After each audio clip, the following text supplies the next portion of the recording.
Get ready, my friends, because this episode is pure chaos. Heads will roll, hope will shatter, and the scariest monster yet is here to destroy everything in its path. Jin stands victorious over the Death Bears, showcasing his immense power as a necromancer. With a simple command, he orders the fallen beast to rise. Shadow Bears emerge from their corpses, seamlessly joining Jin's ever-growing shadow army. Outside the portal, Sang explains that the strike force has been trapped inside for 3 hours, a duration that translates to nearly 3 days due to the portal's distorted time. Red gates are notoriously dangerous, and Dong-Su, confident of Jin-Woo's demise, begins preparing to leave. However, before departing, Dong-Su demands to know why Jin-Woo was associating with the White Tiger Guild in the first place. Sang casually responds, explaining that Jin-Woo is merely an acquaintance who wanted to observe a C-rank mission. While Sang assumes this answer will suffice, Dong-Su shocks everyone by suddenly grabbing Sang by the throat. Dong-Su isn't fooled. He has a talent for identifying promising new hunters, and he suspects there's more to Jin-Woo than Sang lets on. At that moment, Baek steps forward, transforming into his combat form as he orders Dong-Su to stop. This only enrages Dong-Su further, who dismisses Baek as nothing more than a big fish in a small pond.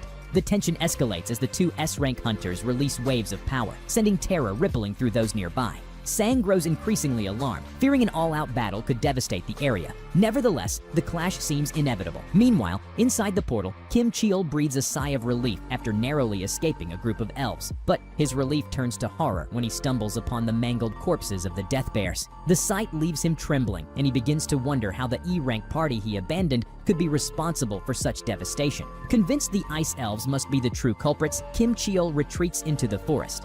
Outside the gate, Dong-Su is surprised when Jin-Ho intervenes, successfully de-escalating the S-rank conflict. Jin-Ho humbly admits that the only reason his arms remain intact is that the two S-rank hunters restrained themselves at the last moment. Dong-Su, however, remains skeptical. Jin-Ho reassures him that Jin-Woo is just an E-rank hunter, reiterating that his reassessment 2 months ago showed no evidence to the contrary. Jin-Ho also explains that the surveillance team's investigation into Dong-Su's brother's death revealed the culprit to be a magical beast. Dong-Su dismisses this as a convenient cover-up and accuses the wealthy Leo of being behind it. When Jin-Ho questions why Dong-Su is targeting Jin-Woo if he believes him innocent, Dong-Su coldly replies, "It's an excuse to kill." Before the conversation can continue, Dong-Su is called away, muttering that Jin-Woo is lucky. Sang watches him leave, reflecting on how no one truly understands the depth of Jin-Woo's power as he does. Confident in Jin-Woo's strength, Sang believes he will survive the Red Gate.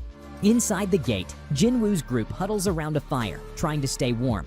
Their brief moment of peace is shattered when Kim Cheol storms in, furious to find them alive and thriving. Dressed in weather gear and surrounded by blankets and food, the group is clearly in much better shape than Kim Cheol's own party. Enraged, he accuses them of hoarding supplies, blaming them for his team's demise. Blinded by anger, Kim Cheol issues an ultimatum, demanding the culprit confess or face his wrath. He counts down, but before he can act, Jin-Woo suddenly appears, effortlessly overpowering him. The group is stunned by their leader's unexpected return. Sensing something sinister nearby, Jin-Woo accuses Kim Cheol of dragging even greater trouble into their midst.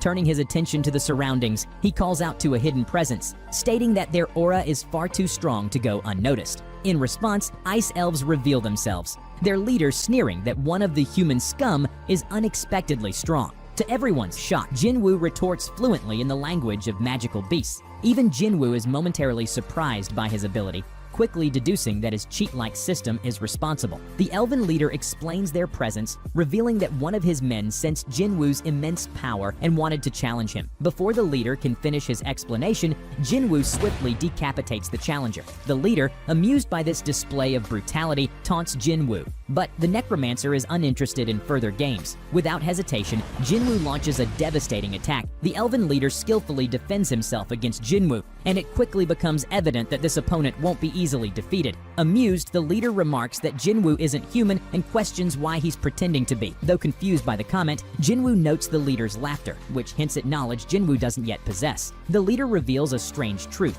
Elves are driven by a voice in their minds, compelling them to kill humans. However, this voice goes silent in Jin-Woo's presence. Suspicious, Jin-Woo wonders if this anomaly is linked to his system directives. The leader speculates aloud that Jin-Woo might not be entirely human. Unmoved, Jin-Woo demands to know why the elves are targeting humans in the first place. Before the leader can fully explain, his body glitches unnaturally, his words repeating as if stuck in a loop. Jin-Woo refuses to comply with the elves' demands, prompting the leader to warn that defiance would make him their sworn enemy. He also reminds Jin-Woo of their overwhelming numbers. Undeterred, Jin-Woo questions the leader's confidence and, with a commanding gesture, summons his Shadow Army. The elven leader dismisses the Shadow Army as inconsequential, but Jin-Woo ignores him and presses for combat. Despite his prowess, he begins to understand the source of the leader's confidence. The elves are far stronger than he anticipated, inflicting significant damage. While Jin-Woo's Shadow Army is technically immortal, regenerating his troops drains his magic power. Though Jin-Woo possesses a considerable reserve, he realizes it isn't infinite and could eventually run out. Worse still, the elven leader is undeniably stronger than him. When the leader engages Jin-Woo directly, even with Igris fighting alongside him, the elf proves an overwhelming opponent. Assessing the situation, Jin-Woo concludes that his regular soldiers won't suffice against such a powerful foe. The leader formally introduces himself as Bara, and Jin-Woo returns the gesture before they clash with ferocity. Bara immediately displays his dominance, forcing Jin-Woo onto the defensive. However, Bara is momentarily stunned when Jin-Woo teleports his blade to his opposite hand mid-attack. The two continue exchanging blows with narrow misses, but Bara gradually pushes Jin-Woo back. Delighted by the challenge, Bara admits he hasn't enjoyed a fight like this in years. Smiling, Jin-Woo unleashes a massive meteor spell, catching Bara off guard. Meanwhile, Kim Chol regains consciousness, seething with anger and hatred. Watching the chaos unfold, he grips his sword tightly, determined to take down Jin-Woo. Using the battle as a distraction, Kim Chol makes his move. Anticipating this, Jin-Woo orders Igris to create a dense smoke screen. In the cover of the smoke, Igris swiftly ends Kim Chol's life. Filled with regret in his final moments, Kim Chol realizes too late that Jin-Woo had planned for this all along. As Kim Chol's lifeless body falls, Jin-Woo commands him to rise. A radiant light erupts, and Kim Chol is reborn as a towering shadow soldier whom Jin-Woo names Iron. The resurrected Iron lets out a deafening scream, shaking Bara's confidence for the first time. Despite his initial bravado, Bara is forced to momentarily retreat as Iron confronts him. Assessing the new opponent, Bara notes that while Iron lacks agility, he possesses immense durability. Nearby, Sonya and the other humans watch in disbelief, realizing they are witnessing a battle far beyond anything they've ever seen. While Iron holds his ground, Bara demands a true challenge, calling Jin-Woo and Igris to join the fray. Accepting with a smirk, Jin-Woo engages Bara in an intense 3-on-1 battle. Bara's overwhelming strength is on full display as he fends off Jin-Woo, Igris, and Iron simultaneously. As Bara dodges Igris' strikes, Jin-Woo takes advantage of an opening and lands a stab. Though it isn't fatal, Jin-Woo is impressed by Bara's resilience. Bara, bristling at being underestimated, vows to end the fight. However, Jin-Woo diverts his attention momentarily to the battlefield and notices something alarming. His Shadow Army has already decimated Bara's forces. Despite this grim sight, Bara remains confident, certain that killing Jin-Woo will turn the tide. When Jin-Woo throws his dagger, Bara mocks him for discarding his weapon. Sensing an opportunity, Jin-Woo orders Iron to restrain Bara. Immobilized, Bara becomes the target of a devastating fire attack unleashed by Jin-Woo's magic soldiers. Despite the overwhelming strike, Bara isn't finished. He cuts through Iron and vows to annihilate the humans. Jin-Woo counters swiftly, delivering a fatal blow that silences Bara once and for all. Jin-Woo declares the battle over, but Bara, defiant to the end, insists it isn't finished until he says so. His defiance is short-lived as Iron regenerates and rushes him completely. Jin-Woo reiterates that the battle is indeed over as Bara lies lifeless on the ground. Suddenly, the ground begins to tremble, but it's merely Iron ensuring their victory is absolute. Jin-Woo reprimands Iron, reminding him to show restraint, and silently hopes this behavior won't become a recurring issue.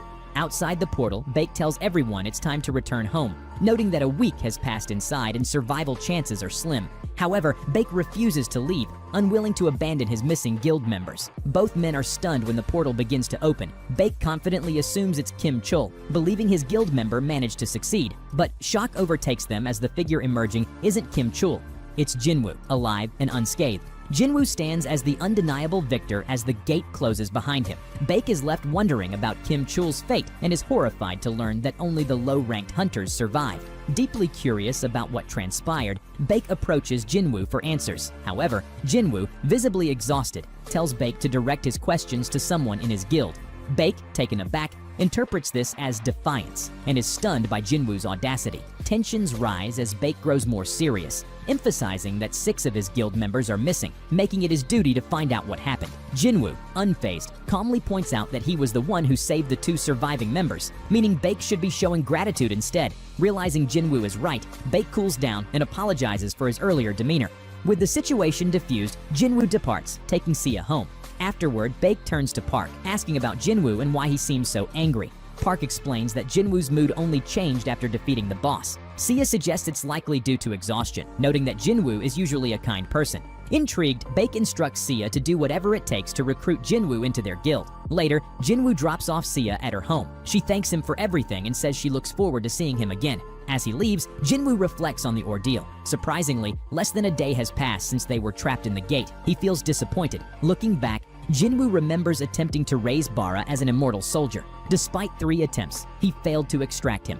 Jin-Woo takes solace in gaining iron from the situation, but can't ignore the fact that this marks the 3rd time he has had to take human lives. The next day, Jin-Woo meets Leo, who is shocked by Leo's flashy, over-the-top attire. As they prepare for their mission, Jin-Woo mentions they need to pick someone up first. That someone turns out to be Sia, much to Leo's surprise. Seeing how informal Jin-Woo and Sia are with each other, Leo grows suspicious. When Jin-Woo casually asks Sia if she managed to get any sleep, Leo misinterprets the interaction, worried about Jin-Woo's intentions. Leo reminds Jin-Woo that Sia is underage. Jin-Woo brushes it off, clearly unaware of Leo's misunderstanding, which only fuels Leo's concern. Sometime later, Leo watches in amazement as Jin-Woo's soldiers brutally annihilate a group of powerful beasts. He is baffled, unable to figure out where these soldiers came from. Jin-Woo realizes that Leo hasn't seen them before and explains that they are part of one of his strongest skills. Leo is stunned because he didn't think such monstrous power was even possible. With the battle over, Jin-Woo orders his army to start mining the area for crystals. Feeling inadequate compared to their efficiency, Leo asks Jin-Woo to let him collect the magic gems. Jin-Woo isn't selfish, so one of his soldiers offers to share the work. Meanwhile, elsewhere, a man is seen standing amidst the wreckage of a destroyed ship. A frightened soldier begs for his life, but the man calmly tells him to relax. However, they don't speak the same language. Switching to broken English, the man introduces himself as a human and says he just wants to go home. Back with Jin-Woo, he and Leo celebrate completing the 19 raids they had agreed on. With the raids done, Leo's next goal is to pass the written exam at the association to earn his guildmaster's license. Once he has the license, he'll finally be able to negotiate with his father. Jin-Woo announces that he plans to travel for a while. Leo assumes Jin-Woo wants to get away from him, but Jin-Woo denies it, joking that he's just drunk. Leo, however, is used to being pushed away, especially by his older brother, who is 10 years older and has always been cold towards him. In contrast, Jin-Woo has helped Leo so much that Leo wishes Jin-Woo were his real brother. Moved by Leo's pain, Jin-Woo pours 2 drinks and declares that, from now on, he will consider Leo his little brother. Leo is stunned but deeply touched. Elsewhere, investigators restrain the mysterious man from the shipwreck and discuss his origins. He claims to be a foreign hunter who was trapped inside a gate 10 years ago and only recently escaped through a gate in America. The investigators, skeptical, worry he might be a humanoid magic beast. To verify his identity, they call in an S-rank hunter, Donggu, for questioning. They know only one thing about the man. His name is Sung Hwan. Later, Jin-Woo tells his sister Gina that he'll be traveling for a week. She teases him, asking who he's going with. Irritated, Jin-Woo replies that he's going with a friend and leaves it at that. Soon after, Jin-Woo stands at the entrance of the demon castle, reflecting on how far he's come since barely surviving his fight with Cerberus at level 20. Now, at 3 times that level, he feels confident this challenge will be different. Using his system key, Jin-Woo unlocks the gate to the castle. Reviewing his quest objectives, he learns he must collect 10,000 demon souls. Shocked by the massive number, Jin-Woo resolves to complete the quest, as it's the only way to obtain the elixir of life to save Gina's mother. No matter how many demons stand in his way, Jin-Woo is determined to succeed. Back with Leo, he speaks to his father Han about taking over their guild. Leo knows his older brother also wants control, but he disagrees with his brother's methods, arguing that bringing in an outsider to run the guild is too risky. Han shifts the focus to Jin-Woo, criticizing Leo for associating with him. Han recounts Jin-Woo's involvement in controversial incidents, including the double dungeon, the raid where Han's team was wiped out, and the surveillance team incident. Despite the dangers, Jin-Woo survived all 3. Han acknowledges that Jin-Woo helped Leo clear 19 raids and played a key role in the Red Gate incident, saving survivors. Han accuses Leo of relying on Jin-Woo to gain an edge, but surprises Leo by agreeing to let him pursue leadership, on one condition. Han wants Jin-Woo recruited into their guild. He reveals that the White Tiger Guild has been trying to recruit Jin-Woo since the Red Gate incident due to his immense potential. Han challenges Leo to secure Jin-Woo's allegiance, and Leo accepts, determined to succeed. Inside the demon castle, Jin-Woo defeats countless demons but is frustrated that he can't extract their shadows to add to his army. Despite this setback, he presses on, eventually collecting 10,000 souls and completing the quest's main requirement. Moving forward, Jin-Woo encounters Vulcan, the boss-class demon of the lower floors, whose name appears in red text, signaling extreme danger. Vulcan attacks with blinding speed, catching Jin-Woo off guard. Jin-Woo dodges the strike and counters with a powerful punch that sends the massive demon flying. Shocked by his own strength, Jin-Woo wonders if he accidentally leveled up. Vulcan, however, isn't finished and transforms, becoming even more dangerous. Jin-Woo calls for his soldier, Iron, who provides a shield just in time. The battle intensifies as Jin-Woo struggles to find an opening against Vulcan, whose movements are unpredictable. Eventually, Jin-Woo identifies a vulnerable spot on the demon's head and prepares for a final strike. Jin-Woo continues his fight, determined to complete his mission, and Jin-Woo quickly coming up with a plan to limit the beast's movement. He spots a nearby building and sprints toward it. Vulcan, too focused on chasing Jin-Woo, crashes straight into the structure. With the beast temporarily immobilized, Jin-Woo summons his weapon. In a single, decisive strike, he slices through Vulcan's neck. The Lord of the Lower Floors is defeated, and Jin-Woo earns a rare item called the World Tree Fragment as his reward. Meanwhile, Sung Hwan is being interrogated by Dong-Soo, who has heard rumors that Sung Hwan might be a talking magic beast. Sung Hwan denies the accusations and even offers to undergo tests, including DNA analysis, to prove his humanity. However, Dong-Soo plays the bad cop, ordering Sung Hwan to stay silent unless spoken to. Frustrated, Dong-Soo looks over Sung Hwan's paperwork. Sung Hwan asks if he can speak, but Dong-Soo snaps, telling him to be quiet. Ignoring the warning, Sung Hwan presses on, questioning how much humanity truly understands about gates and magic beasts. Dong-Soo dismisses the topic, but Sung Hwan elaborates, explaining that dungeons, gates, and magic beasts are just the surface.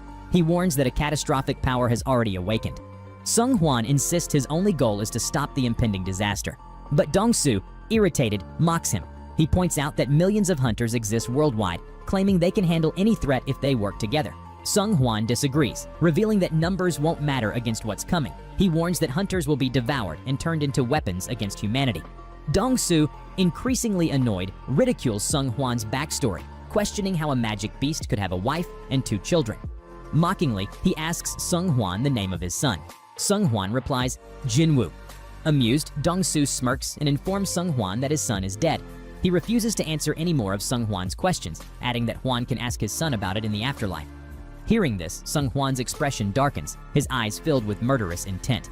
Back in the dungeon, Jin-Woo's shadow army is tearing through a group of demons. Jin-Woo observes the leader of the group and notes that the battle has become one-sided. The demon leader, visibly terrified, trembles as Jin-Woo realizes that even the undead can feel fear. In an instant, Jin-Woo slices off the leader's head. A notification confirms that Jin-Woo has just defeated Mitus, the Guardian of Souls, and leveled up again. Outside the dungeon, parts of the city lie in ruins after a massive battle. An investigator surveys the scene, reflecting on how fights between S-rank hunters can reshape entire landscapes. Fortunately, the destruction was contained to this area. The devastation had occurred so quickly that it seemed to happen in an instant. The investigator notes that Dong-Soo was defeated so swiftly that the damage didn't have time to spread further. Back in the dungeon, Jin-Woo runs out of food, signaling that his current exploration has reached its limit. He has made it to floor 75, but knows there are still 25 floors left to conquer. The progress, however, has been worth it.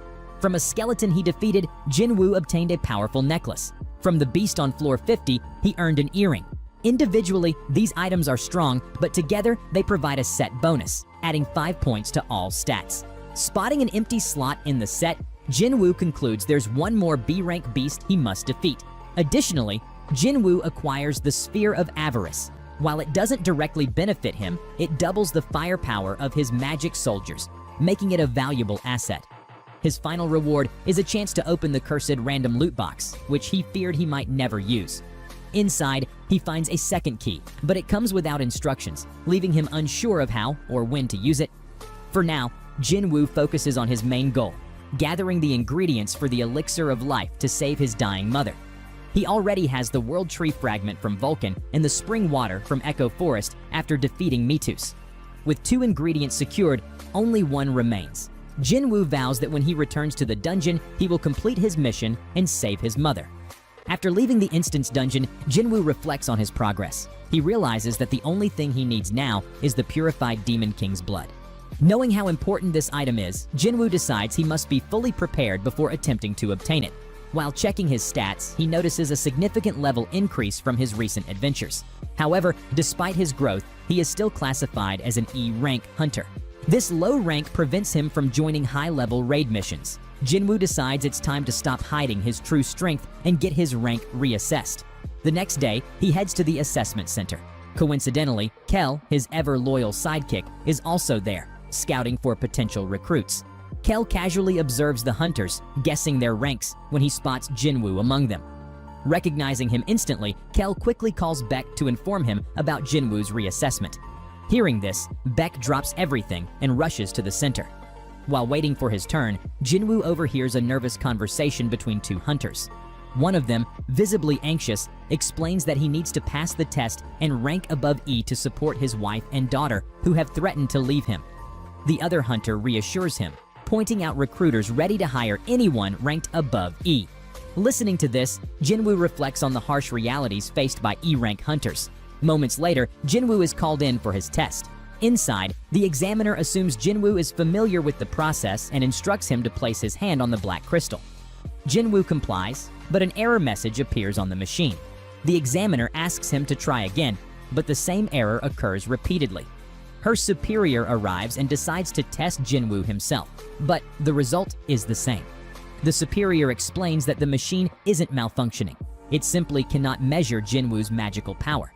His energy has exceeded the device's limits, confirming that Jin-Woo has become the country's 10th S-rank hunter.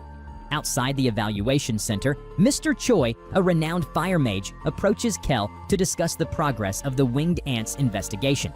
Kel explains that while the investigative department has conducted autopsies and comparisons with previous cases, they still need more time to conclude. Mr. Choi acknowledges this but brings up the Red Gate incident, mentioning that the White Tiger Guild allowed a non-member to defeat the boss. Curious, he asks Kel about the man's identity. Kel reveals he left the raid before it ended and doesn't know the details, leaving Mr. Choi disappointed. Inside the center, the commotion around Jin-Woo's failed assessment grows. The examiner informs Jin-Woo that he must return in 3 days for a re-evaluation using specialized equipment capable of measuring his power. Meanwhile, Kel watches from a distance, realizing Jin-Woo is even more extraordinary than he had anticipated. As Kel plans to approach Jin-Woo, Mr. Choi and Kel enter the building, drawn by the buzz. Mr. Choi quickly senses Jin-Woo's aura and deduces he is the source of the commotion. Eager to recruit him, Mr. Choi introduces himself, but Jin-Woo casually walks past him, leaving the room stunned.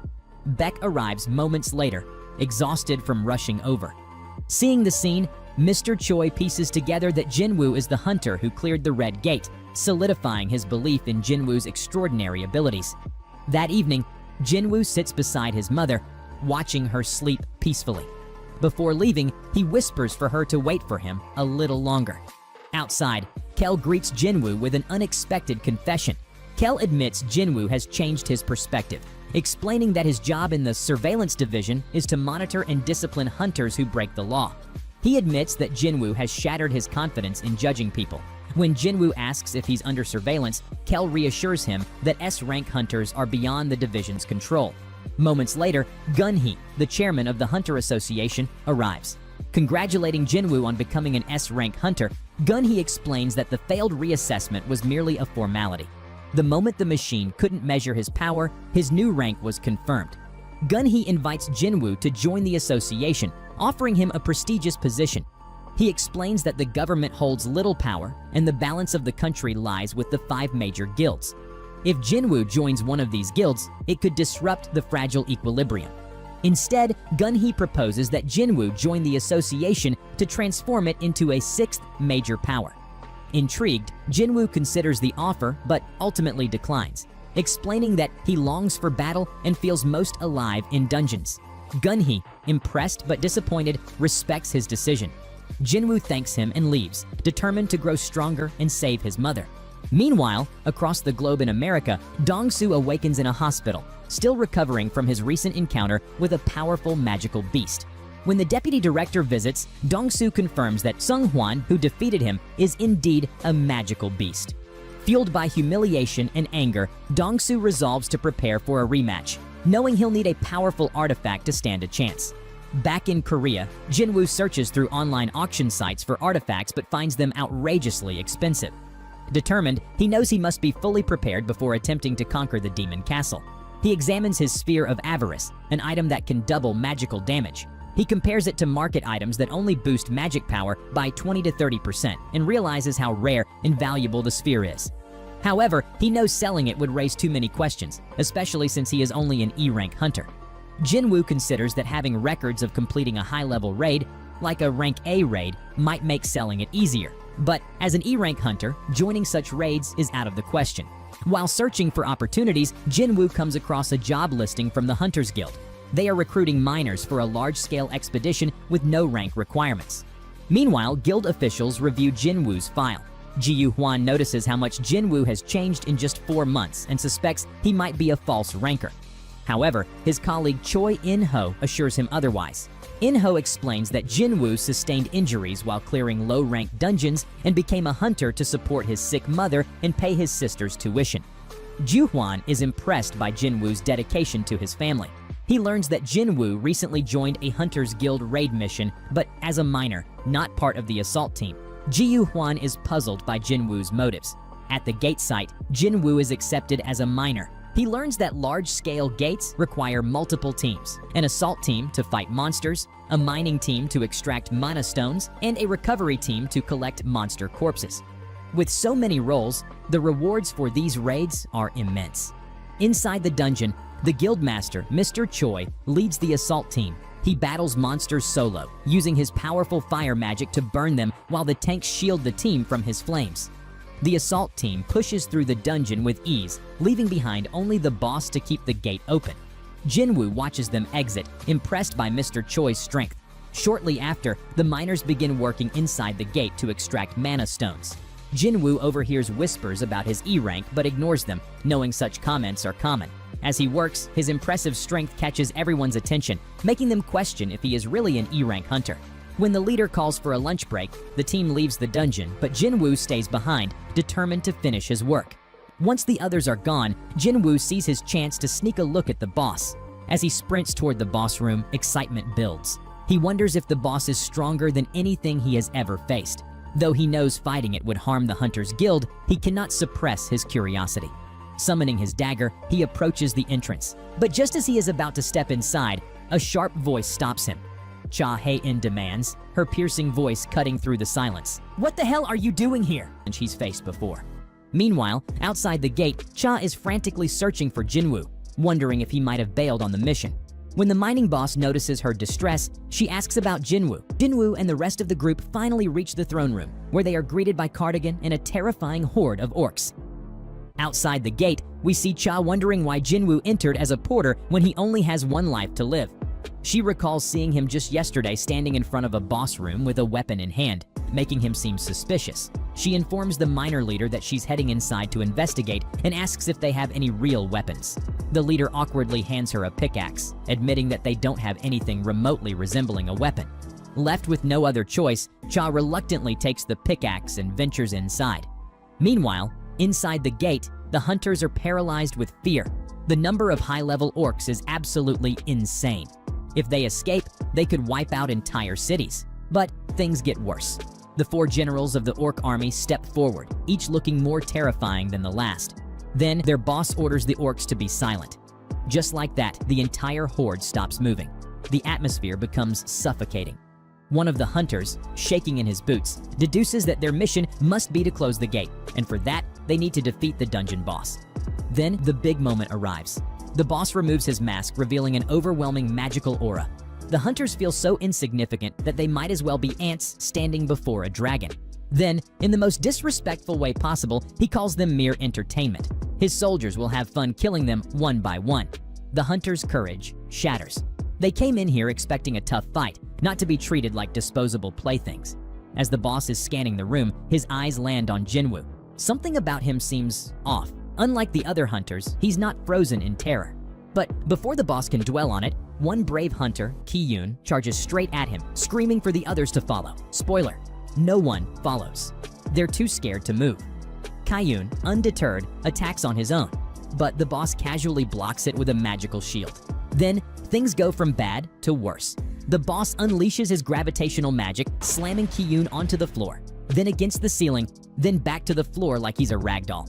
He repeats the process just for fun.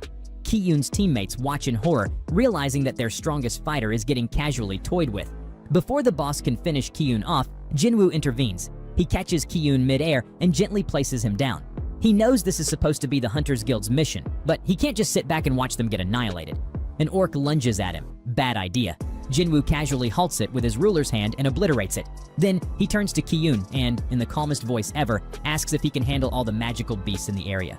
Ki-yoon, still recovering from his aerial experience, nods frantically. He'll take whatever help he can get. The boss watches Jin-Woo's display of power and scoffs. To him, this is nothing more than some arrogant human showing off. But Jin-Woo isn't here to play games. With a cold, determined look, he summons his shadow army, vowing to end the boss's reign once and for all. Outside the dungeon, the surveillance team, led by Jinil, is gathered at the gate. Miners are murmuring in confusion, wondering why a high-ranking team is even here. Janelle is puzzled too. Jin-Woo has been working as a miner for 2 days now, and now he's suddenly inside the gate? Janelle presses for Jin-Woo's whereabouts and learns he slipped inside as a porter. Now, Janelle is even more confused. First, he was a miner. Now, a porter. What next? He notes that every move Jin-Woo makes is under close watch now that he's achieved S-rank status. Just then, an unusual aura emanates from the dungeon gate. Janelle orders his team to run another magical power test. The results? Bad news. It's nearly an S-rank gate. Realizing the severity of the situation, Janelle immediately instructs his team to contact the Hunters Guild for reinforcements. Back inside, Cha finally reaches the battlefield and is utterly stunned. The sheer number of high-ranking orcs that have been slain is absurd. How did Ki-yoon's party manage this? Something's off. As she detects a terrifying magical surge, she hurries toward the boss room. Meanwhile, the boss mocks Jin-Woo for fighting with such a small army. Jin-Woo smirks and activates Monarch's domain, boosting his shadow army's strength. The hunters, still processing the fact that this random porter is basically a walking natural disaster, watch as Jin-Woo's generals cut through the orcs like they're performing routine pest control. But Jin-Woo notices something troubling. His soldiers are only as strong as B-rank hunters. They're taking heavy losses, 4 to 5 casualties for every orc killed. Worse, his mana reserves are draining fast. If this continues, he'll be fighting with an army of corpses that can't get back up.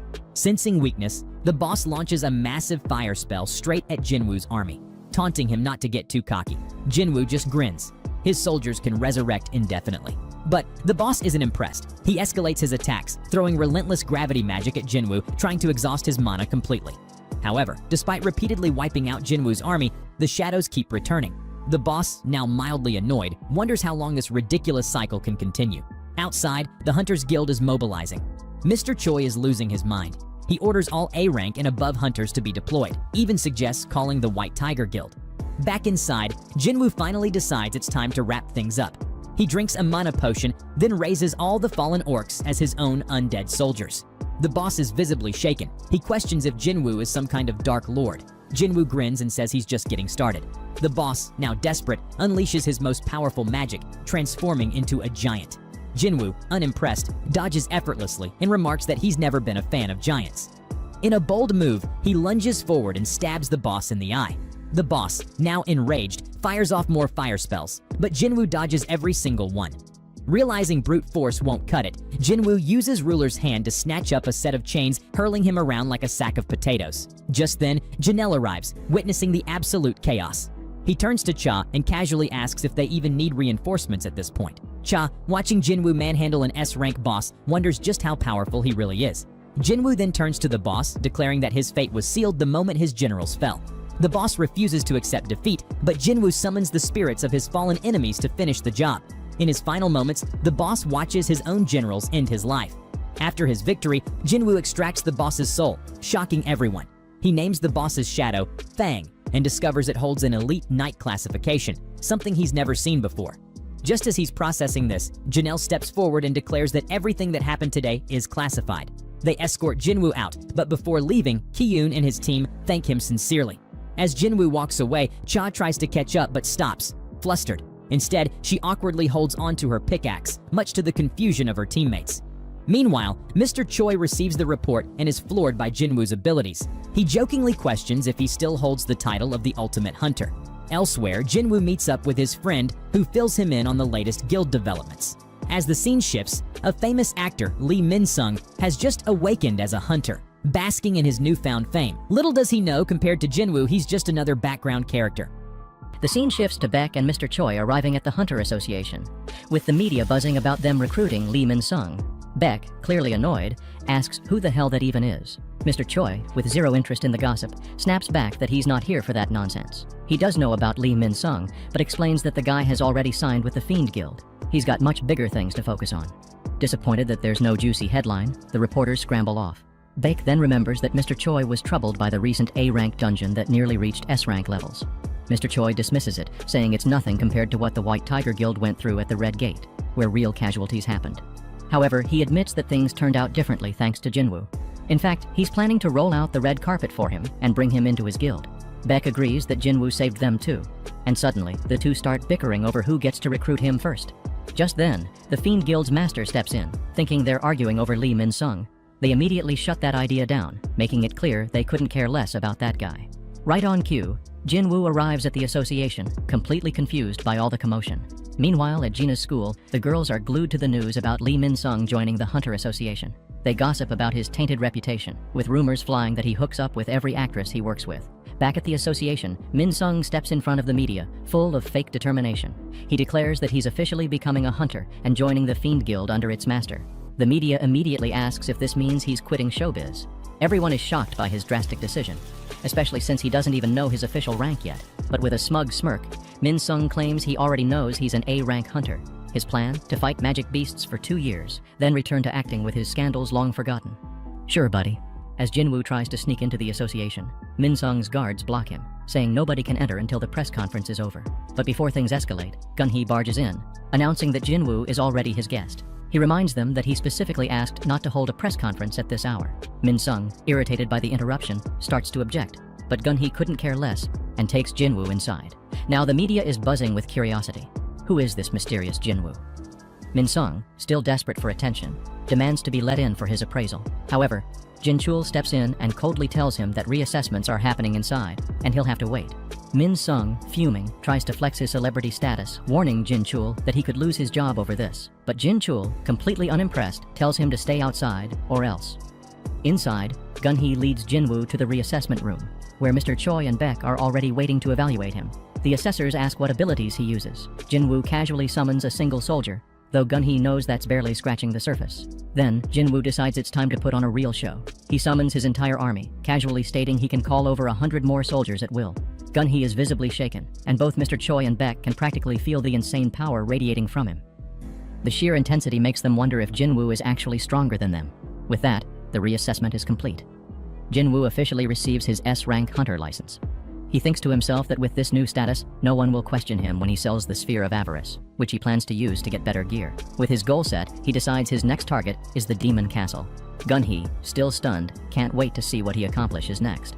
As Jin-Woo leaves the association, Mr. Choi and Beck are waiting eagerly to talk to him about recruitment. But Jin-Woo doesn't even slow down, brushing past them with more important things to do. Just as he opens the door, he's blinded by flashing cameras. The media swarms him, snapping pictures left and right. Meanwhile, at home, Sung-il stares at the TV in shock, showing Jinna the news. She's stunned to see her brother's face on every channel. Elsewhere, Jin-Woo's associates react in various ways. Some in disbelief, others thinking this was bound to happen sooner or later. Back at the association, the media completely forgets about Min-sung and focuses entirely on Jin-Woo. Meanwhile, Leo tells his father that he failed to recruit Jin-Woo into their guild. He recalls Jin-Woo rejecting his offer, saying he has a personal mission that he needs to handle alone.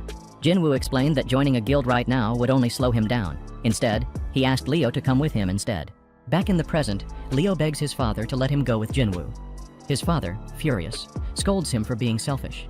He reminds Leo that this entire mission was entrusted to him, and now he wants to abandon it without accomplishing anything. He challenges Leo to consider whether he's making the right choice. Leo reflects on everything and ultimately decides he must follow Jin-Woo, no matter what. Meanwhile, at the association, staff members struggle to keep the press at bay. Beck offers to escort Jin-Woo home, warning that the media is too much of a headache, but Jin-Woo refuses. With ridiculous speed, he dodges the reporters and disappears into the city. Mr. Choi and Beck are left speechless. His speed is on another level. Even Beck struggles to track his movements. They wonder if Jin-Woo has grown even stronger since their last encounter. Later, Jin-Woo heads to an auction house, searching for gear that can protect against fire attacks. A staff member asks what he needs it for, and Jin-Woo explains that he's heading into a dungeon with extreme heat. He looks at a cloak and some rings, noting that while they're decent, they're still expensive. He wonders if he can get a discount, but the staff tells him prices are fixed. However, the staff jokingly adds that if Jin-Woo can break the glass display, he can have the gear for free. Jin-Woo, about to throw a punch, stops when the staff quickly clarifies that it was just a joke. The glass is reinforced, and even a small vibration would trigger an alarm. Embarrassed, Jin-Woo drops his fist, frustrated by the joke. He decides to check out weapons instead. The specialist leads him to a selection of short swords. As they walk, another staff member notices that the supposedly unbreakable glass case has a small crack, caused by Jin-Woo's mere presence. Meanwhile, Jin-Woo picks up a massive short sword and is shocked by the absurd price. It barely compares to Kasaka's Venom Fang. Curious, he pulls out the dagger he got from his personal store and asks how much it would sell for. The staff estimates around 100 million gold. Jin-Woo is floored. He bought it for only $2.8 million. That's when he realizes the items from his store are insanely valuable. Meanwhile, at the White Tiger Guild HQ, Baek reflects on Jin-Woo's strength. His second awakening should have ended long ago, yet he keeps getting stronger. Baek starts to wonder, what if Jin-Woo is a hunter who never stops growing? At home, Jinna is relieved that the reporters have finally stopped bothering them. She teases Jin-Woo, saying he could be a TV star now, but warns him not to drag her into it. Jin-Woo shrugs, saying he has no control over it. Then he drops a bombshell. He'll be gone for a week starting tomorrow. Jinna is shocked and wonders what he's planning. At that moment, Leo appears at their doorstep. Jin-Woo's mother asks if he's one of Jin-Woo's friends. Leo smirks and declares, "No, I'm his right-hand man." Jin-Woo quickly explains to Gina that he'll be working with Leo for the next week. At first, Leo looks confused, but with a small nudge from Jin-Woo, he catches on and agrees to play along. That night, Leo is fast asleep in Jinu's room while Jinu quietly checks on Gina, hoping things have finally calmed down. But now that everyone knows he's an S-rank hunter, he has to be extra careful. To stay safe, he summons Fang's guards from earlier, only to realize that there are only 3 of them. He clearly remembers that Fang originally had 4. One of the guards reminds Jin-Woo that the 4th shadow soldier had been sent flying into the ceiling earlier, and well, never quite made it back. Shadow extraction failed, so that guy's just gone. Jin-Woo shrugs. 3 guards are enough. Hyun-Woon leaves one of them behind with 2 regular guards to watch over Gina, just in case. Then, while standing on the rooftop, Jin-Woo starts thinking, maybe this place needs better security? He orders some of his soldiers to start patrolling the area to keep things peaceful. Just then, a massive flying magic beast casually soars overhead, because of course, why wouldn't it? The next morning, Jin-Woo and Leo are driving together. Leo thanks Jin-Woo for letting him stay over, clearly grateful. Jin-Woo, on the other hand, acts like it's no big deal. Leo then asks what Jin-Woo's business is at Daesung Tower, and when Jin-Woo tells him he's training there for a whole week, Leo is speechless. Why would an S-rank hunter still need training? Jin-Woo, ever the overachiever, just replies that he believes in always getting stronger. Leo gives up. Yeah, that tracks. Inside the towering demon castle, Jin-Woo, decked out in his water-based ring and wind robe, gets right to work. His latest quest? Defeat the demon monarch baron on the top floor. The reward? A rune stone for the shadow exchange ability and 30 ability points. That's more than enough motivation for Jin-Woo, and he teleports straight to the 76th floor. Meanwhile, in another part of the city, Leo's parents are having a serious conversation. His mother is shocked that Leo actually left home. His father, playing it cool at first, suddenly collapses. Not a great sign. Back in the demon castle, Jin-Woo is in the middle of fighting an absolute monster of a boss. In the heat of battle, he summons Fong and tosses him the Sphere of Avaricious. Fong, ever the showman, unleashes a devastating fire spell, turning the monster into ashes. Jin-Woo watches, impressed. Okay, yeah, Fong is definitely someone to keep in mind for future fights. Later in the hospital, Leo's father wakes up to find out that Leo has come to visit him. His wife tells Leo a small lie, that his father collapsed due to overwork. But in reality, the doctor had delivered grim news. Leo's father has eternal slumber disease, a condition where sleepiness slowly takes over until the victim falls into a never-ending sleep. The doctor explained that people with low magic resistance are more likely to get it if they've been exposed to magic for too long. He even asked if anyone in their family was a hunter. Both parents immediately thought of Leo, but the exact cause remains a mystery. Meanwhile, at the country's border, a squad of hunters is on patrol when they spot that same flying magic beast from earlier. They all stop and stare, because what the hell is that? Back at the demon castle, Jin-Woo has been grinding levels like crazy. He reorganizes his soldiers into 6 separate teams, each with 2 simple orders.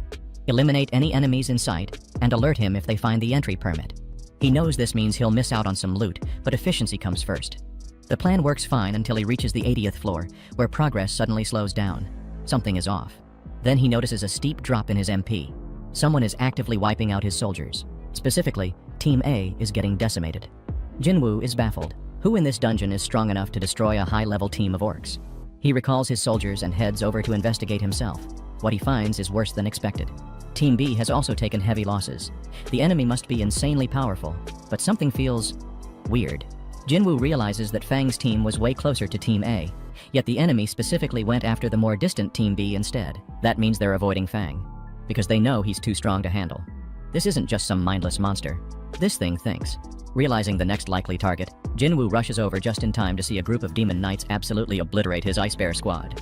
He watches from stealth mode, analyzing their movements. Then, satisfied with what he's seen, he cancels stealth. One of the knights immediately lunges at him. Big mistake.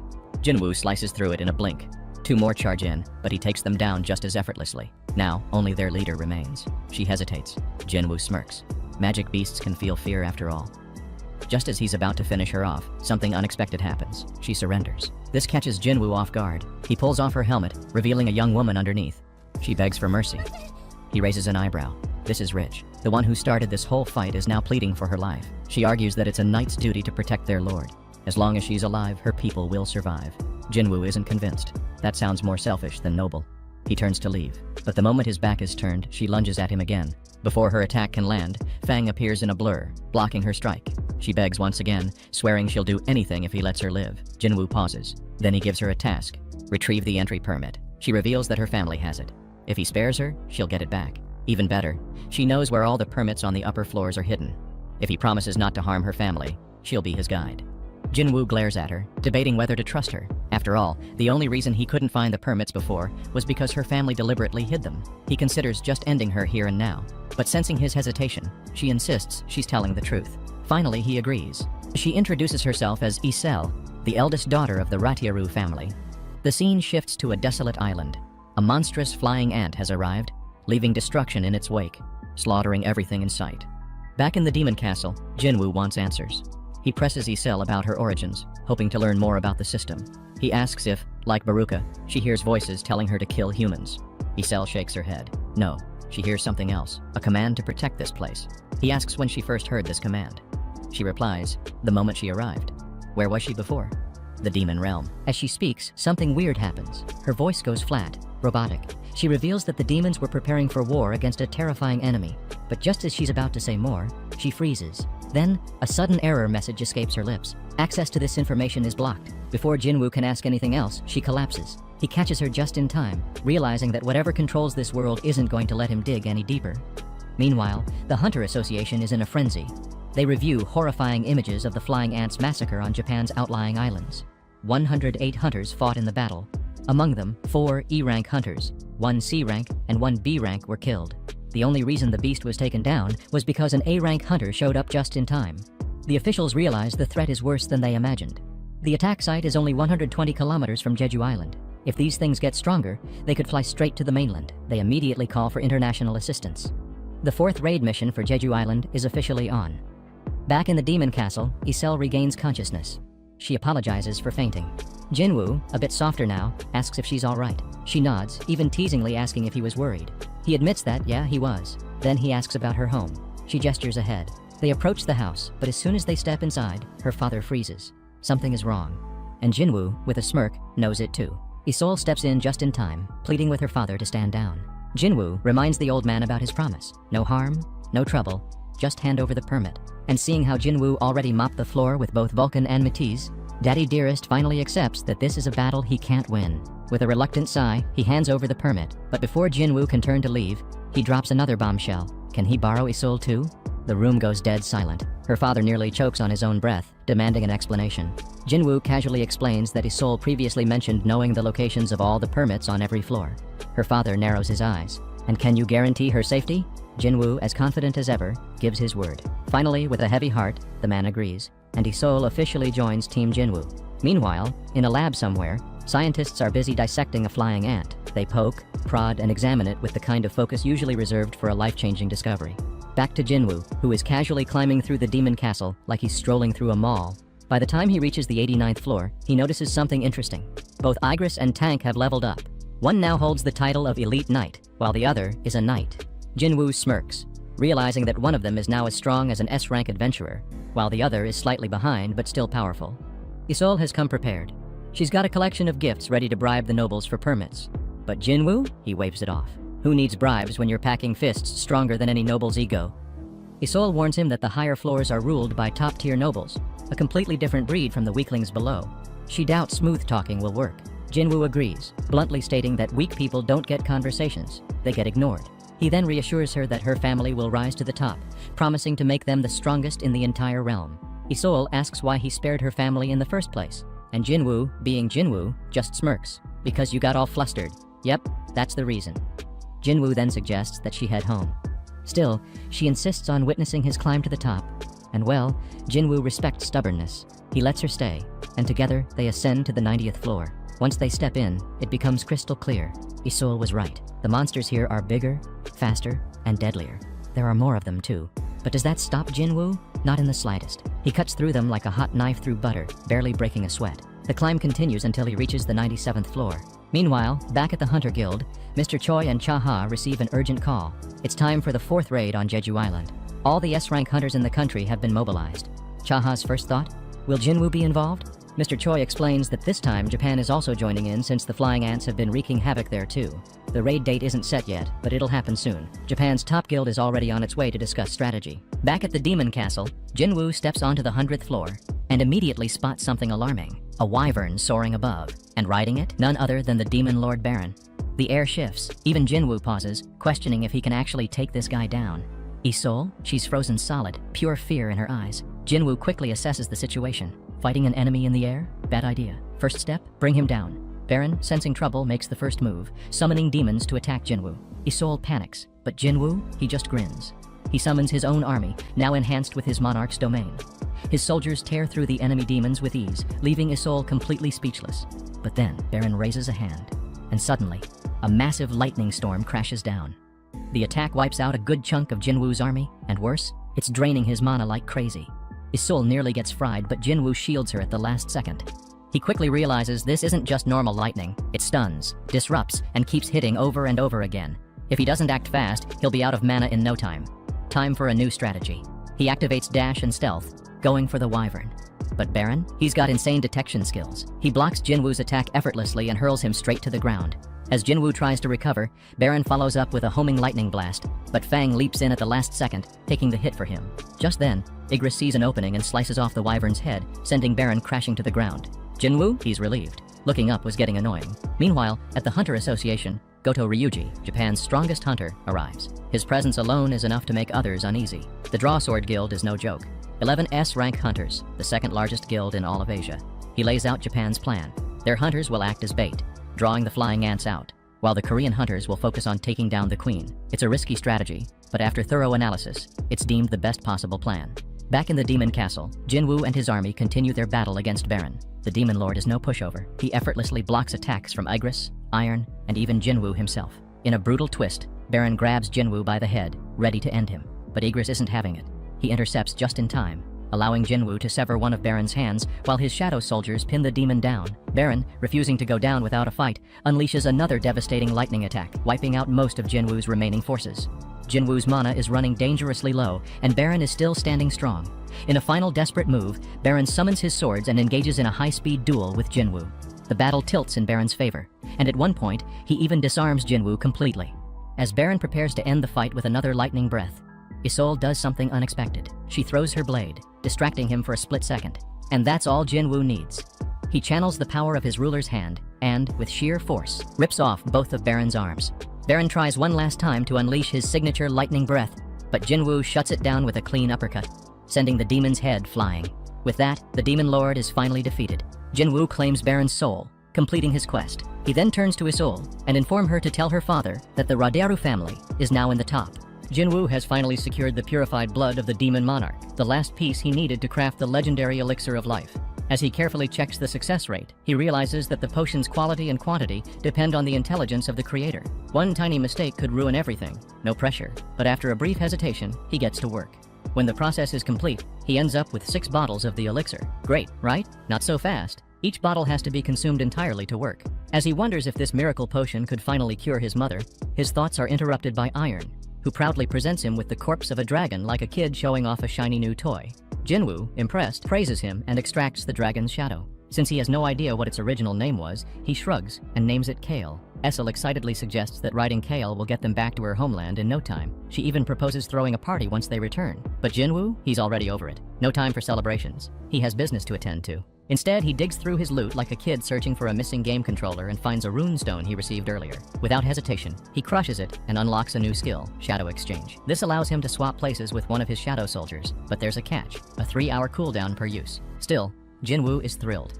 He tells Essel to go home without him. She hesitates, asking if he's sure he doesn't want to join the party, but he insists he can't afford a detour right now. Using Shadow Exchange, he teleports to a shadow soldier near his house, then summons Kale and flies the rest of the way home. Meanwhile, elsewhere, Goto and Gungi are discussing their strategy. Gungi explains their plan. They'll use the hunter's magic power as bait to lure out the flying ants, then release interference waves to disrupt the ants' communication. Once chaos erupts, the special forces will infiltrate the nest and eliminate the queen. Sounds easy, right? Hinel, however, isn't convinced. He questions whether the interference waves will actually work. Gungi shares the concern, but believes in their research. And if things go south, they have a backup plan. For now, their priority is gathering a strong team of hunters. Shifting gears, Gungi asks if Janelle has contacted Jin-Woo. Janelle sighs. Yeah, he's tried. No response. Meanwhile, Baek is catching up with Bangu, an S-rank healer who retired ridiculously early. Most hunters retire due to injuries or, well, death. But Bangu? He just dipped.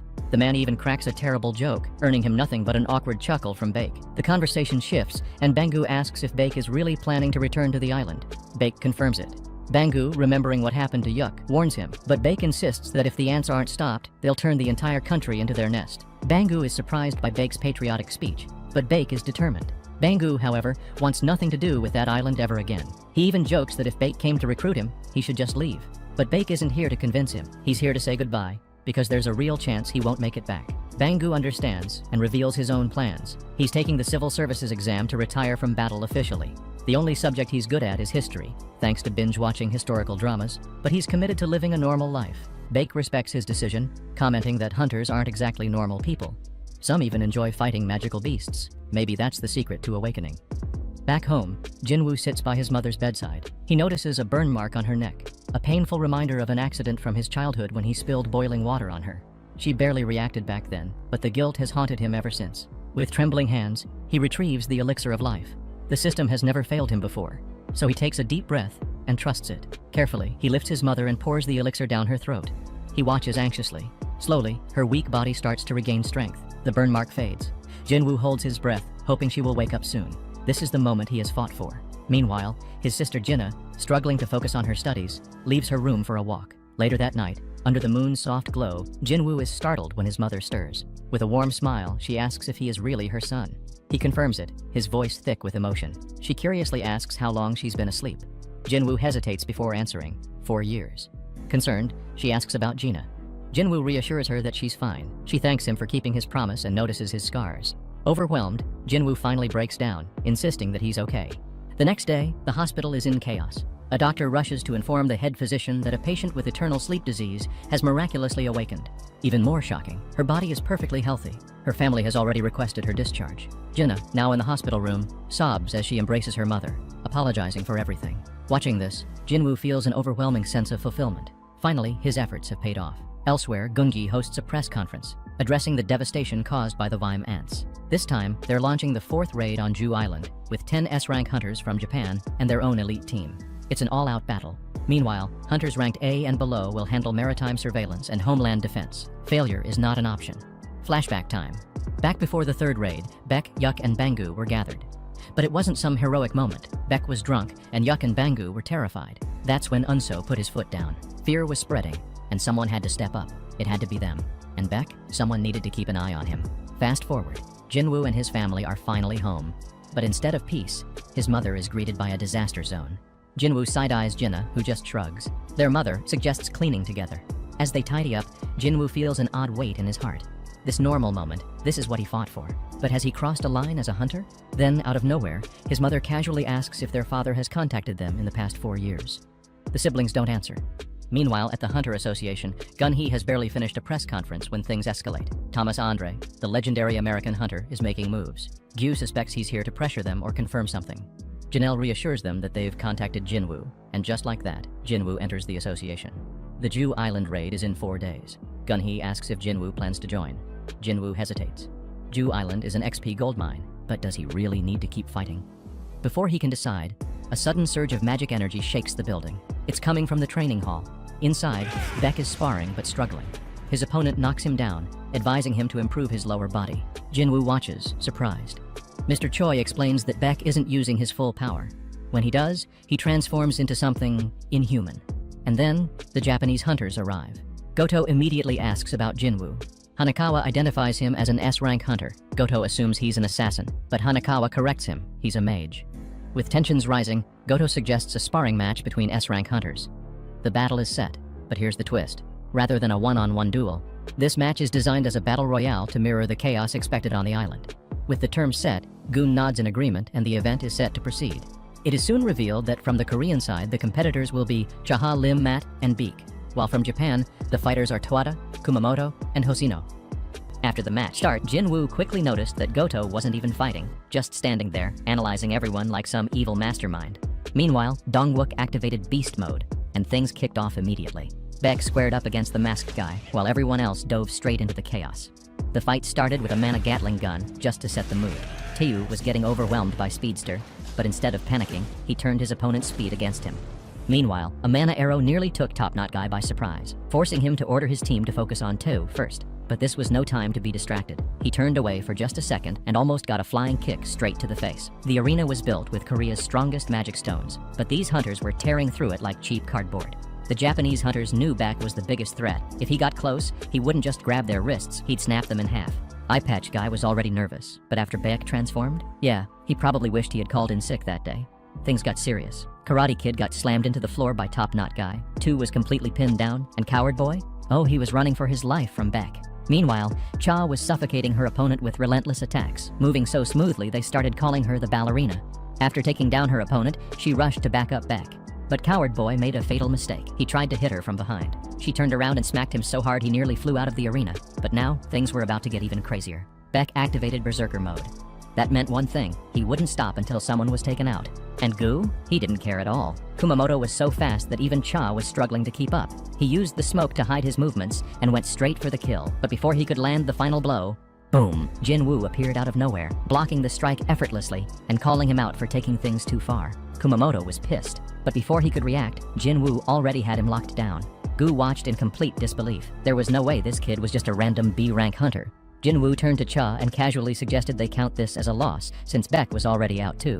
But that was just the beginning. Gu's assistant approached Jin-Woo with a special invitation to fight Gu himself. No translation needed, it was obvious what was happening. Jin-Woo had just conquered the Demon Castle, and he was eager to test his power. But Gu? He didn't like the cocky grin on Jin-Woo's face. The translator relayed the message. Jin-Woo accepted, but with one condition. Goto had to go all out. The audience was stunned. Who in their right mind challenges the second strongest hunter in Asia like this? Cha knew Jin-Woo could solo an A-rank dungeon boss, but could he take on Goto? She asked Beck if they should stop this fight. The logical answer? Absolutely. But nobody wanted to miss this showdown. Jin-Woo stretched a bit, got ready, and before he could even blink, a massive punch flew straight at his face. Too bad for Gu, Jin-Woo dodged just in time. Goto immediately realized this wasn't going to be an easy fight. Jin-Woo could tell Gu was stronger than any hunter he had faced before, but all that strength meant nothing if you couldn't even land a hit.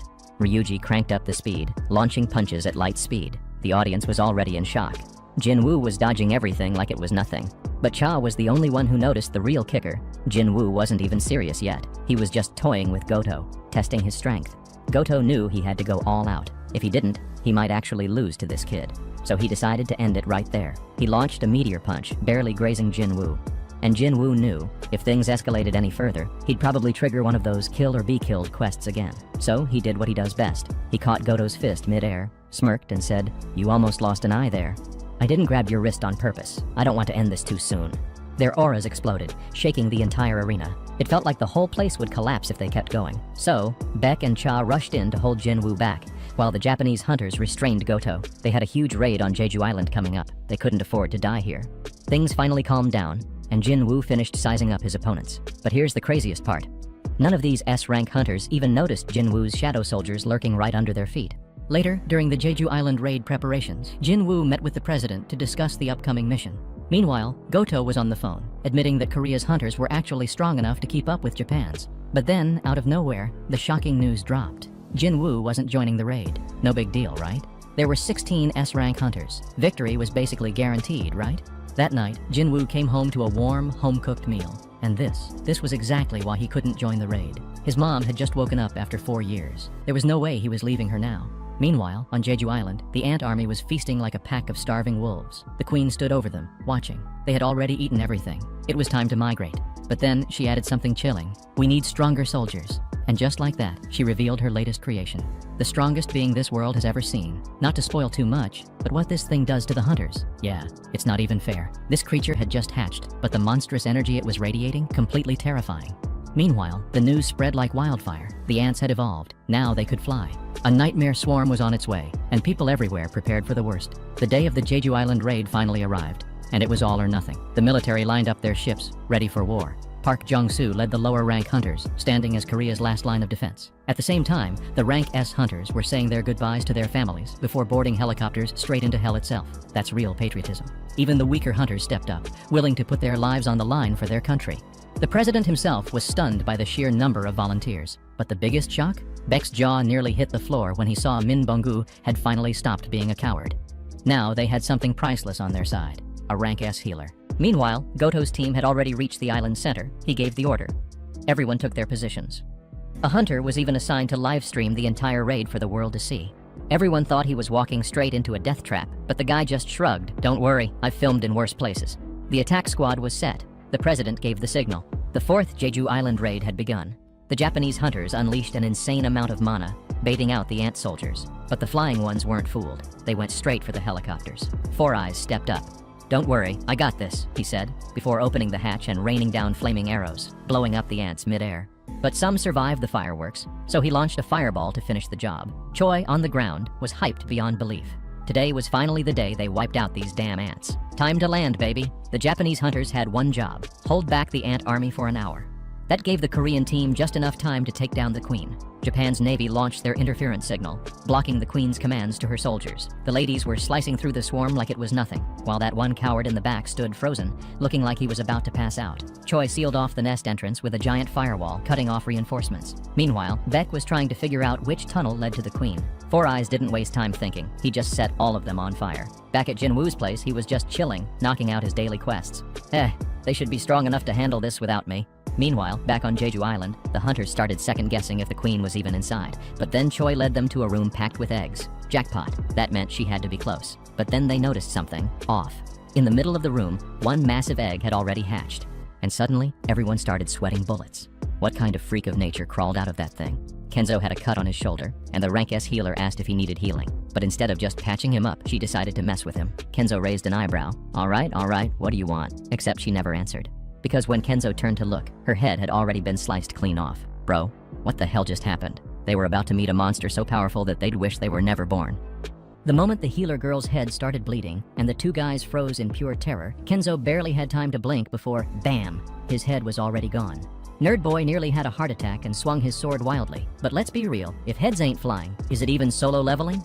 Meanwhile, the squad was still deep in the ant nest, fighting for their lives. Even though these ants had the strength of Rank S hunters, they were still just monsters. Predictable ones at that. Cha sliced right through one like it was a warm loaf of bread, but she noticed their shells were tougher this time. She was actually kinda happy there weren't too many of them, until Bong flexed, saying he'd protect them if more showed up. Cute, right? Baek tried roasting him for acting all tough, but karma struck instantly. He forgot to crush an ant's head. And guess what? That thing got right back up. Now they knew it was only going to get worse from here. Cha suddenly caught the scent of something powerful. Bok activated his tiger vision, scanning the cave. And there it was, the queen, chillin' like some mob boss, surrounded by thousands of royal guards. Outside, the rest of the Japanese hunters finally showed up, but there was no sign of their 3 missing teammates. Then, Robin Hood spotted the nerd boy's broken glasses on the ground. His face went pale. Before they could even react, Kay suddenly collapsed, struggling to breathe under the crushing weight of pure death energy. Dude panicked so hard, he froze the entire area around him, trapping himself inside like some kind of Elsa wannabe. And then there was Baru. This absolute menace just walked through it all like it was nothing, shattering everything in his path without a care in the world. Back in the city, the masked coward and gangsta girl were still trying to reach their team, but they had bigger problems. A full-blown ant tsunami was charging straight at them. Meanwhile, inside the nest, the crew had finally reached the queen's chamber. 50,000 enemies stood between them and victory. Time to match that energy. The healer buffed everyone up, turning them into absolute monsters. Dongwook went full gorilla mode, staring the queen down like, "I'm your problem now." Choi set the whole nest on fire, ants burning left and right, and just to flex, he summoned a massive fire dragon, launching it straight into the horde. But then, the bigger ants just walked out of the flames like it was nothing. No problem. Tiger Bach was up next. He went full psycho mode, slamming ants into the walls with a grin so wide it would make nightmares flinch. Meanwhile, our cameraman was grinding for views, trying to get the best shot of the action. His boss called him, yelling, "We've got 80% of the audience locked in. Get a better angle." The healer? She told him to shut up unless he wanted to become ant food. Across the country, people were glued to their screens, watching this absolute massacre unfold on every TV, billboard, and phone. Dongwook loaded an entire army onto his shield, then blasted them away in one move. Tu, after playing too much Minecraft, shot 1,000,000 arrows into the air, hoping at least one would hit. Lobo slashed through the ants, turning them into a barbecue. Choi burned everything in sight while Cha dropped from above, slicing through them like a ninja. After wiping out the guards, only one enemy remained, the queen. She swung her massive claw trying to end them all right there, but Dongwook blocked it with his shield. Tu fired more arrows, but they barely scratched her exoskeleton. B tried to keep the squad calm. A queen without her guards? That's just a sitting duck. The queen had other plans. She spat out a nasty poison attack to shut him up, but the healer was quick on the trigger, curing everyone instantly. Smart move. The queen wasn't done though. She charged straight for the one person keeping everyone alive. Four Eyes yelled for everyone to back up. He was about to nuke this bug. He launched a massive explosion, but this monster is built differently. She tanked it like it was nothing. Fireball to the face, still standing. But the two powerhouses weren't about to let this drag on. They grabbed her legs, shouting for Cha to finish the job. Buffed up and moving at full speed, she hacked off every leg, leaving the queen completely defenseless. One final slash, and just like that, another head went flying. The whole country erupted in celebration. After 4 failed attempts, they had finally wiped out the demonic ants. But Beck, he couldn't shake off the queen's final scream. Bong told him to forget it. They had avenged their fallen comrades, and within a year, the remaining ants would be history. But happiness? Yeah, that never lasts. Goto's assistant came rushing in with bad news. The ants were returning to the nest, and their interference signal completely dead. Choi's fire barrier had been shattered, and that last scream from the queen? That wasn't a death cry, that was a call for help. But the real issue? Those weakling ants couldn't have broken the barrier, which meant something worse was coming. Enter Baru, the monster, the machine, the walking nightmare. A pitch-black ant that filled the air with pure terror. The moment Cha felt his aura, she nearly passed out from sheer dread. Dongwook tried to attack first, but before he could even move, half his body was already torn apart. And the worst part? Baru didn't even acknowledge them. He just walked right past them, heading straight for the queen's corpse. Then, he did the unthinkable. He devoured his own mother. Letting out a roar filled with rage, Baru turned around, murder in his eyes. In a blink, he was behind Cha, smashing her into the wall so hard she almost became part of it. Dongwook transformed to fight, but one flick of Baru's claw shattered his arm, leaving him dangling like a scarecrow. Even Tiger Bach in full beast mode, completely outmatched. Choi tried to cast a spell, but before he could finish, Baru slashed his chest open. Tu fired an arrow, but Baru caught it mid-air and threw it right back. Dongwook barely survived thanks to the rank S healer. Meanwhile, Bayong, using stealth, swore that as long as he was there, they wouldn't lose. Yeah, about that. Baru grabbed him by the leg and swung him like a ragdoll. Dongwook lost consciousness, and even the camouflaged healer couldn't escape. Tiger Bach, frozen in pure shock. Bong had just been erased from existence. Bayong tried to warn Beck to run, but it was too late. Even with a hole in his stomach, Beck still fought back, only to have Baru toss his best friend's corpse at him before grabbing him by the throat. Drained of energy, Beck was forced out of his transformation. But what really sent chills down his spine? Baru started speaking. He repeated Bong's final words, calling them weaklings. Killing them wasn't enough to avenge his queen. Then, scanning the battlefield, he asked one simple question. Where is your king? Before anyone could react, Baru sensed something powerful and rushed straight toward it. Beck thought for a moment. Was Baru talking about Goto? No time to find out. They needed to escape, now. But just as they were about to run, thousands of ants swarmed the nest. Outside, Goto's team was still confused, unable to reach Kenzo and the others. They assumed the signal was lost, until they spotted a massive ice spike. And that's when the reality hit them. Gu's boss called, demanding an update. That's when Goto dropped the bomb. We have casualties. His boss hadn't expected that. He had sent his team to handle the weaker ants, leaving the Koreans to deal with the real nightmare. But did he care? No. As long as Ryuji Gu was alive, a few losses didn't matter, or so he thought. Then these two scumbags started celebrating with the ants. Back in the nest, the Koreans had a 0% survival rate. Japan was about to become the world's strongest nation, wiping out their biggest rival's entire military force. And on top of that, they'd get all the glory for clearing a rank S raid. So, this piece of trash ordered Goto's team to retreat and rendezvous with the others. Of course, Big Bad Baru wasn't about to let these rats escape. He flashed his claws at those traitors, and while Gu barely blocked it, Izida, well, let's just say she didn't make it. Big Boss told the other loser to run, saying he'd only get in the way. That's when Baru tilted his head and asked, "Are you the king?" Gu freaked out. This monster could talk? But he pulled himself together and declared that yes, he was the king. Baru unleashed his aura, so terrifying that for a second Gu thought he was staring death itself in the face, like he was up against Jin-Woo himself. Meanwhile, inside the nest, things were going from bad to worse. The ants kept swarming, and Bee screamed for Choi to boost the flames, but poor Choi was completely drained. Everyone was so injured they could barely stay on their feet. At this point, they started accepting their fate. This was the end. But then, just before they were wiped out, Jin-Woo's shadow soldiers burst out of them like a freaking horror movie. Beck had no clue what was happening. Then, standing on top of a building, looking like an absolute legend, was Jin-Woo. Using his shadow exchange, he teleported straight into the battlefield. My dude always shows up at the perfect moment. Could he have come a little earlier? Yeah, probably. But hey, better late than never. And that brings us to the end of today's story for now. If this absolute moment didn't earn your like, then I don't even know what will. Smash that subscribe button and drop a comment below, letting us know what you think. Let's hit 100k to Anisaga 10 before the year ends. And don't miss the next video, it's on another level.